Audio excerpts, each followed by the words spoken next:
10 septembre. Souplesse dans les lignes générales. Conserver à chaque panneau son caractère de ligne. Les valeurs donneront l'harmonie générale principale. Détail, les étoffes.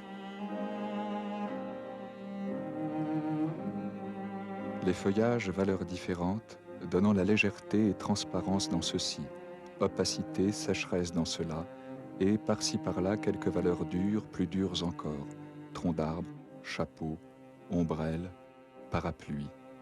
Se pénétrer de plus en plus du sujet, aboutir à une description littéraire.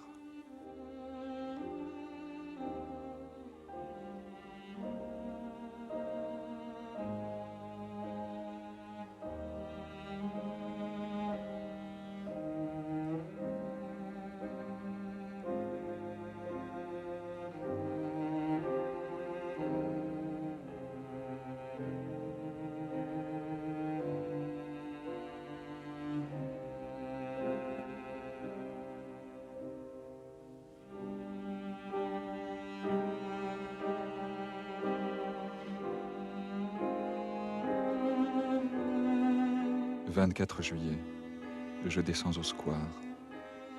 La même femme qu'hier vient s'asseoir sur mon banc, un peu troublée.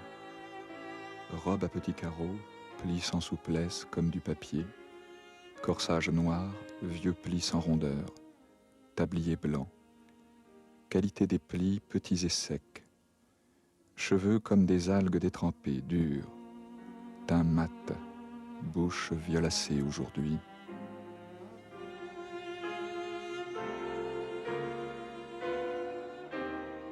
Fillette jouant. L'interrogatoire.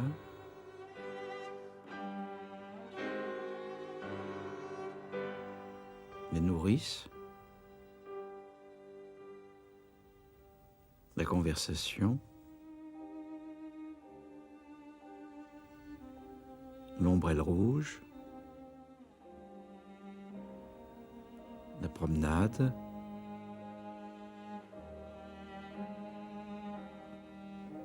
Les premiers pas.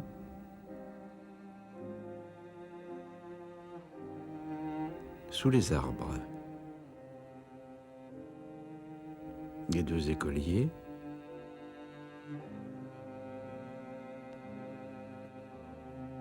Neuf panneaux décoratifs de même hauteur mais de largeur variable.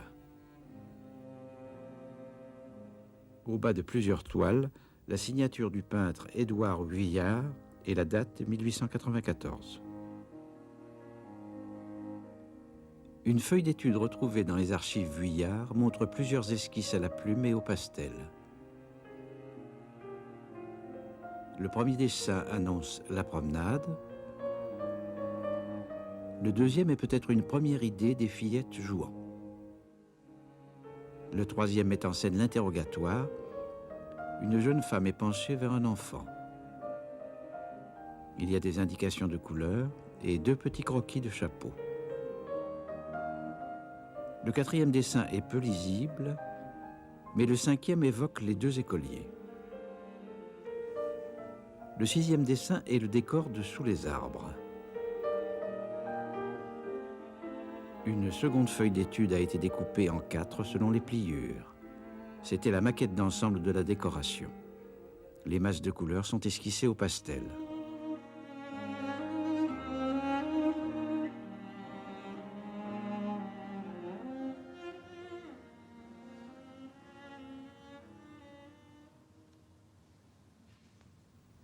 Influencé par son ami de lycée, Kerr Xavier Roussel, Vuillard effectue un court séjour à l'école des Beaux-Arts, puis rejoint Roussel à l'Académie Julian. Il rencontre Bonnard. Ses premières peintures sont surtout des natures mortes, inspirées par Chardin, avec des gammes limitées de couleurs, ou encore des autoportraits.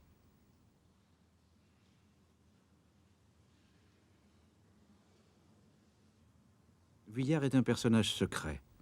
Célibataire, il vivra auprès de sa mère jusqu'à la mort de celle-ci en 1928. L'été 1888, à Pont-Aven, Paul Gauguin énonce ses théories sur le cloisonnisme et le synthétisme. Paul Sérusier, de retour de Bretagne, en rapporte un petit paysage peint sous la dictée de Gauguin.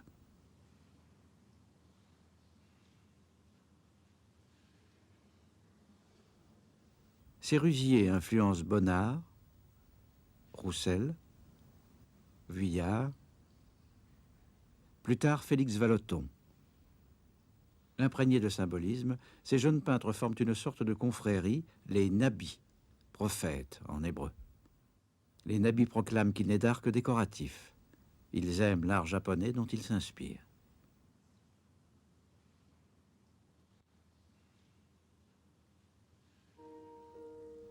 Avec l'autoportrait octogonal, Vuillard abandonne les modulations de ton et utilise les aplats de couleurs vives et dissonantes. Même principe avec les lilas, au divan japonais, l'homme et les deux chevaux, les couturières.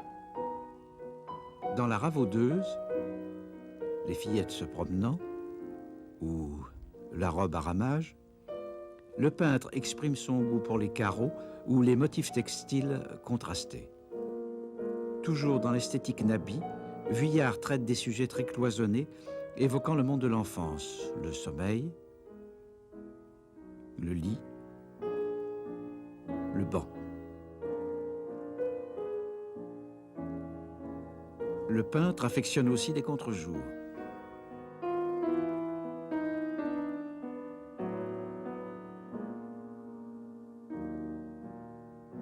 À la même époque, Vuillard invente encore un autre système pictural.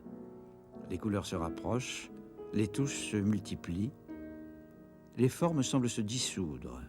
La lecture du tableau se fait plus difficile. Dans Le Prétendant, le peintre met en scène l'atelier de couture de Madame Vuillard. Roussel est fiancé à Marie Vuillard et lui rend visite. Les personnages se fondent dans le papier à fleurs. L'œil a du mal à délimiter les espaces. Pourtant, les silhouettes sont dessinées avec une grande précision. Même procédé dans Mère et Enfant, où les personnages ne se perçoivent qu'après les détails du décor. Ou encore dans La Musique, où l'ameublement chargé de la Belle Époque est transformé par Vuillard en tapisserie mille fleurs.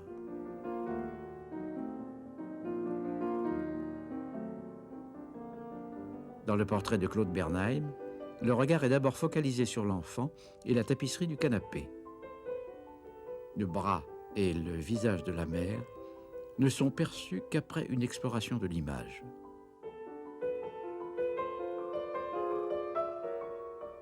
Aurélien Duniépeau, condisciple de Vuillard au lycée Condorcet, prône l'avènement d'un théâtre symboliste.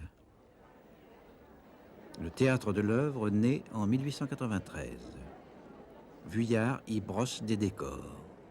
Il tente diverses expériences, transforme la scène en plan incliné, la voile d'un rideau de tulle, ou encore pousse l'abstraction des décors à l'extrême. N'ont subsisté que les lithographies des programmes.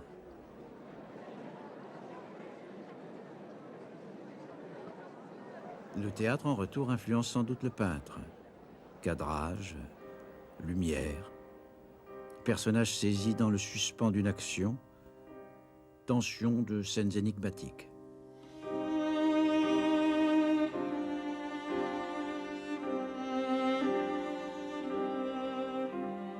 « 2 août, levé triste, sale temps. Suis devant la grande toile clouée au mur, sans énergie, sans vouloir penser. 7 août. Je suis ballotté entre ces deux états, joie bête ou paresse déconcertante. Pourtant hier, à la fin de la journée, facilité pour le peu de travail fourni, pense à la grande toile sur le mur, entrevoit des sujets. La Revue Blanche est dirigée depuis 1891 par l'industriel Alexandre Natanson. Thaddée, l'un de ses frères, en est le rédacteur en chef. Thaddée a épousé une cousine, une jeune pianiste polonaise, Misia Godebska. Dans leur salon, rue Saint-Florentin, les Natanson reçoivent Gide, Mallarmé, Jarry. Les peintres Toulouse-Lautrec, Renoir, Bonnard et Vuillard figurent parmi leurs intimes. Missia fut le premier grand amour de Vuillard. Il la montre dans de nombreuses toiles. Il la photographie souvent.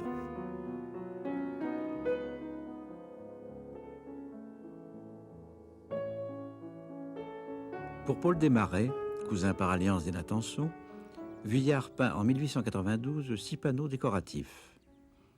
L'année suivante, Alexandre Natanson commande au peintre une série de panneaux pour décorer son hôtel particulier avenue du Bois. Vuillard habite alors rue Saint-Honoré, à quelques mètres du jardin des Tuileries, déjà peint par Manet ou Monet. Le jardin est le thème principal de ces nouveaux panneaux. Le peintre emprunte peut-être aussi des éléments au jardin du Luxembourg ou au bois de Boulogne. Vuillard tint son journal intime jusqu'à sa mort en 1940. Dans les 2 premiers carnets, textes et dessins sont mêlés. 30 août. Hier, désespoir devant l'étoile, à en pleurer. L'après-midi, enfin distrait par cette crise des minuties qui ne sont pas toujours la cause de ce désespoir, je vais aux Tuileries et retrouve par enchantement, le jour où je suis le plus désespéré, les émotions qui au début de mon travail me guidaient. Impossibilité d'inscrire toutes les idées qui me sont passées par la tête à ce sujet. Les panneaux ont été achevés au cours de l'automne 1894, livrés et mis en place chez Alexandre Natanson, qui les avait payés 800 francs au peintre. Les transformations de l'immeuble ne permettent plus aujourd'hui de décider de leur place exacte. Mais sur l'une des feuilles d'étude, un plan à la plume montre que les panneaux avaient été prévus pour une pièce rectangulaire. Cette pièce n'a comme ouverture qu'une porte et une double fenêtre. Il peut donc s'agir d'un des salons du rez-de-chaussée qui ouvre sur le jardin par des portes-fenêtres. Comme le peintre donne les largeurs des panneaux, il est facile d'imaginer leur disposition. De part et d'autre de la porte, les fillettes jouant et l'interrogatoire. Sur le mur de gauche, le triptyque formé par les nourrices, la conversation et l'ombrelle rouge. De part et d'autre de la porte-fenêtre, la promenade et les premiers pas. Sur le mur de droite, sous les arbres et les 2 écoliers. Les toiles n'étaient pas jointes, mais espacées sur le mur. En 1929, à la suite de revers financiers, les collections de peintures d'Alexandre Natanson passèrent en vente publique à l'hôtel Drouot. L'État français acheta le triptyque pour le musée du Luxembourg. Il se trouve aujourd'hui au musée d'Orsay avec une paire de panneaux légués par un collectionneur en 1978. Des espaces ont été aménagés entre les toiles pour rappeler l'accrochage original. 3 des autres panneaux sont au musée royal des Beaux-Arts de Bruxelles, au musée des Beaux-Arts de Houston, au musée de Cleveland. Le panneau intitulé « Les premiers pas » a disparu pendant la Seconde Guerre mondiale et figure sur la liste des biens spoliés. Il n'en reste actuellement d'autres traces que la photographie du catalogue de la vente.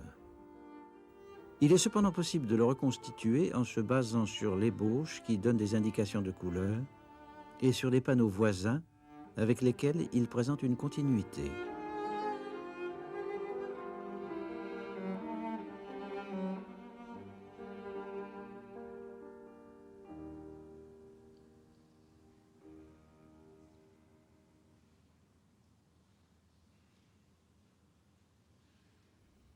Pendant toute sa carrière, Vuillard continuera à peindre des panneaux décoratifs. Paysages de vacances, rue de Paris, grande décoration murale pour le palais de Chaillot. Les moyens expressifs de la peinture peuvent rendre une analogie et non une photographie impossible d'un instant. Oh, la chose différente d'un instantané et l'image. Vuillard a beaucoup pratiqué la photographie. Voyage avec Bonnard et Roussel, scène d'intérieur familial, scène de vacances.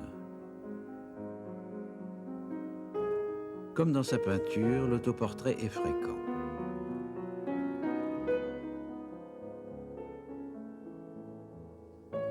Plusieurs photographies sont liées à des peintures sans qu'on puisse dire si elles les précèdent ou les suivent. Un portrait de Missia montre exactement le même décor que la toile mère et enfant. Au moment où il peint les panneaux pour Alexandre Natanson, Vuillard ne pratique pas encore la photographie.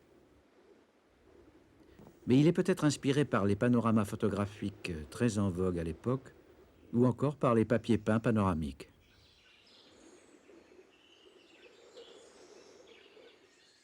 D'un panneau à l'autre, le peintre assure en effet la continuité des lignes et des formes.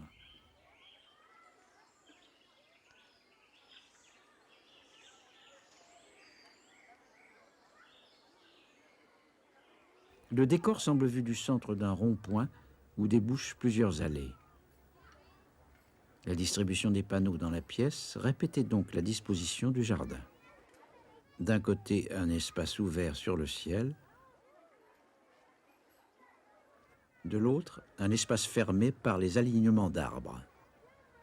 Malgré le traitement en aplat, sans relief, la perspective géométrique réapparaît discrètement. Vuillard oppose les verticales et les horizontales des arbres et des feuillages.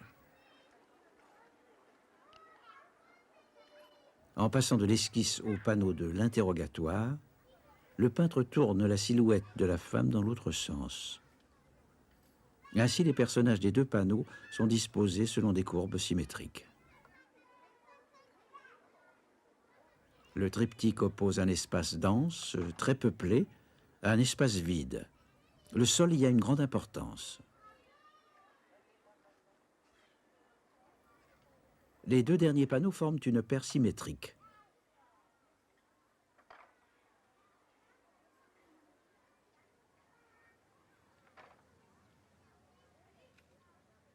On y observe un véritable effet de perspective dû à l'étagement des frondaisons, à la diminution des troncs, enfin, à la décroissance des silhouettes des passants.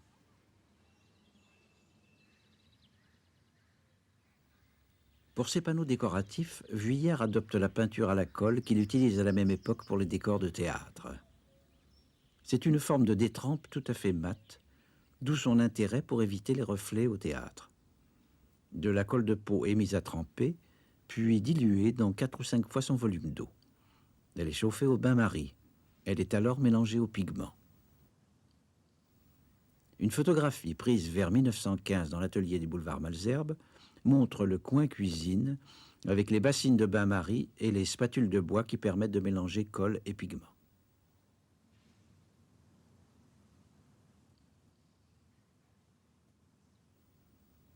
À la différence de la peinture à l'huile où le ton définitif est visible dès le mélange sur la palette, la peinture à la colle, foncée au moment où elle est déposée, s'éclaircit en séchant. Le peintre doit donc calculer ses tons à l'avance ou modifier ses mélanges selon les résultats. Mais, avantage sur l'huile, la peinture à la colle sèche vite et peut donc être retravaillée aussitôt. Vuillard a été le seul peintre à utiliser la colle aussi souvent. Peut-être la difficulté de manipulation a-t-elle été pour lui une façon de ralentir et de maîtriser sa trop grande habileté manuelle. Dans les jardins publics, visages et vêtements des personnages sont obtenus par de larges aplats à peine modulés. Pour les vêtements, Vuillard multiplie les tissus à fleurs ou à rayures. Certaines couleurs sont éclatantes. La blouse bleu lavande du garçon, la robe saumon bordée de grenat de la fillette,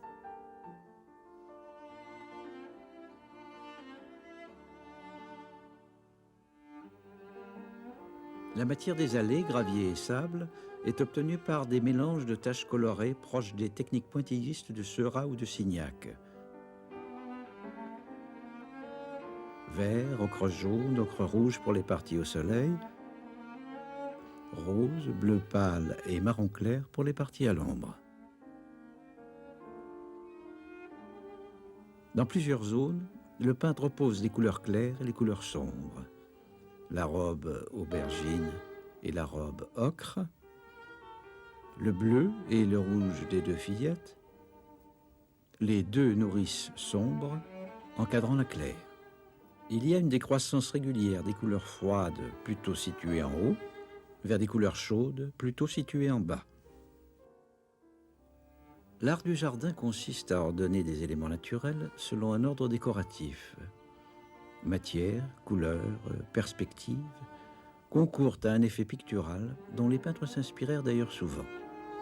Le thème du jardin est fréquent chez les Nabis, Vallotton, Bonnard. Il abonde chez Vuillard. Les Tuileries, jardin à la française datant de la Renaissance, ont été le cadre de nombreux événements historiques. Mais chez Vuillard, le jardin n'est pas vraiment reconnaissable. Devant décorer un intérieur, le peintre juxtapose en toute logique des scènes d'extérieur, comme s'il ouvrait d'autres fenêtres dans les murs.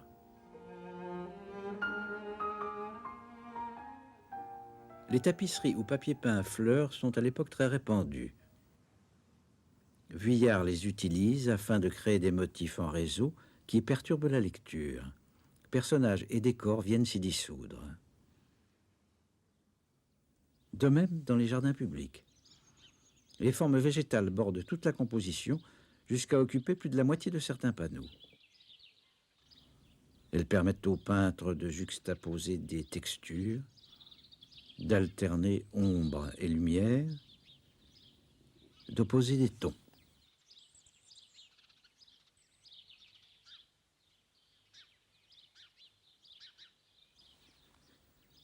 Vuillard simplifie les éléments végétaux, mais les formes restent précises.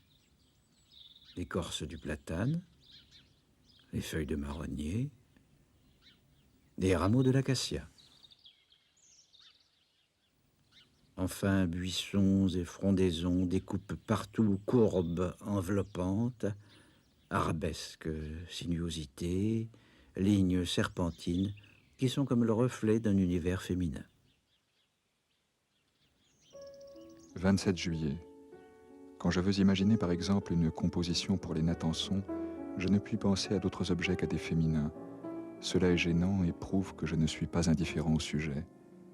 Ces temps-ci, devant les paysages, les arbres, les feuillages bariolés, dentelés, découpés, j'ai pensé à les réunir. Cela me montre que ce n'est pas la femme même que j'admire quand je veux composer, puisque je trouve ce même sentiment en contemplant d'autres objets. Dans les jardins publics, en effet, on ne perçoit d'abord que des femmes et des enfants. La structure narrative paraît simple. Des femmes parlent pendant que des fillettes jouent. Une dispute vient d'éclater. La grande sœur en robe saumon lève les bras au ciel et gronde l'assaillante qui s'enfuit. La mère se penche vers la victime, peut-être en pleurs, et lui demande ce qui s'est passé. Deux nourrices sont assises sur un banc. Une petite fille et des garçonnets jouent autour d'elle. Derrière, un landau et une poussette d'enfants. Sur le banc, trois nourrices aux formes généreuses bavardent. L'une d'elles tient un enfant qu'elle protège d'une ombrelle. Sous son ombrelle rouge, une vieille dame en noir parle à son chien. L'animal a posé la tête sur les genoux de sa maîtresse. Deux femmes partent vers le fond de l'allée. Un garçon tient avec précaution un bébé dans les bras et l'emmène faire un tour avec sa jeune sœur. Une fillette timide, tête baissée, vient vers eux. Une grande sœur fait faire quelques pas sur le sable de l'allée à son petit frère.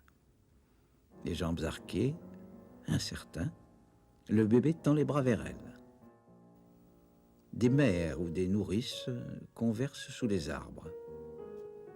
Une petite fille, cachée derrière un tronc d'arbre, regarde un groupe d'enfants qui jouent.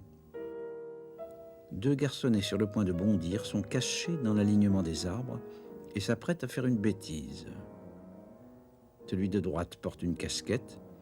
Il joue machinalement avec son foulard. Certains enfants portent blouse, casquette et galoche, d'autres canotiers, robes à fleurs et bottines. Mais ces courts récits en images ne sont pas donnés dès le premier regard. Comme dans un grand nombre de ses autres tableaux, Vuillard impose un ordre particulier dans la lecture des thèmes. Les visages des deux femmes au pied de l'arbre ne se perçoivent pas immédiatement. Le groupe de l'interrogatoire demande un examen attentif. La distinction par l'œil des silhouettes des trois fillettes et de la mère prend du temps. C'est aussi le cas pour la forme du bébé dans les bras de sa nourrice, la tête du chien sur les genoux de la vieille dame, ou le bébé dans les bras du garçon. Vuillard a peint ici le monde de l'enfance.